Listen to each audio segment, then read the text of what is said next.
JB music studio के गाने सुनने के लिए हमारे चैनल को सब्सक्राइब करें और बेल आइकन को दबाना ना भूलें। आफत यादव जिंदाबाद जिंदाबाद जिंदाबाद। आफत यादव जिंदाबाद जिंदाबाद जिंदाबाद। क्या पड़े हो चक्कर में कोई नहीं है टक्कर में। क्या पड़े हो चक्कर में कोई नहीं है टक्कर में। आई गइल बड़े परधानी के चुनौआ गुजे लसोर बनुहिया के गौआ। आई गइल बड़े परधानी के चुनौआ गुजे लसोर बनुहिया के गौआ।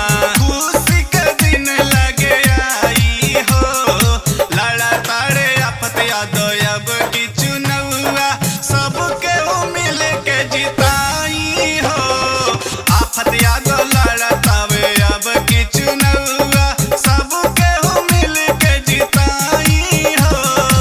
आपका अपना बेटा आपका अपना भाई आफत सिंह यादव आपके सुखो दुखों में काम आने वाला आपका चहेता अब की बार प्रधानी चुनाव लड़ रहे हैं। आप लोग भारी से भारी मतों से आफत सिंह यादव को विजयी बनाएं। अतना दिन के बाद में लागे सब कुछ ठीक हो जाई हो। जे भी होखे इनका आगे केहू ना टिक पाई हो।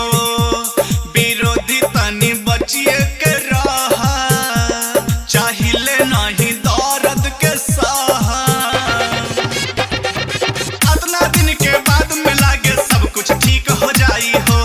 जे भी होखे इनका आगे केहू ना टिक पाई हो।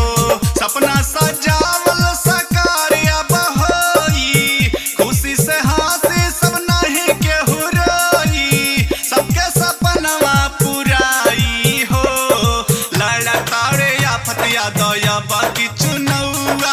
सबके मिल के जिताई हो आफत यादव लड़ा तावे अब की चुनौआ।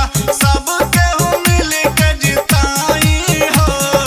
आफत यादव जिंदाबाद जिंदाबाद जिंदाबाद। आफत यादव जिंदाबाद जिंदाबाद जिंदाबाद। क्या पड़े हो चक्कर में कोई नहीं है टक्कर में। Recording by JB music studio Sant Kabirnagar. कहे दिनेश की सबके सोचल पूरा होई सपना हो। सुख दुख बटी है संग में भैया सबके हमें अपना हो।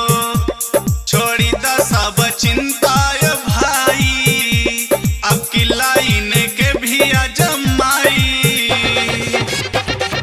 कहे दिनेश की सबके सोचल पूरा होई सपना हो। सुख दुख बटी है संग में भैया सबके हमें अपना हो। दुख भाग जाई ना कबहू भी आई सबके मिल के जाए कहो जाई। छोड़िया नया सरा धराई हो लड़ा तारे आफत यादव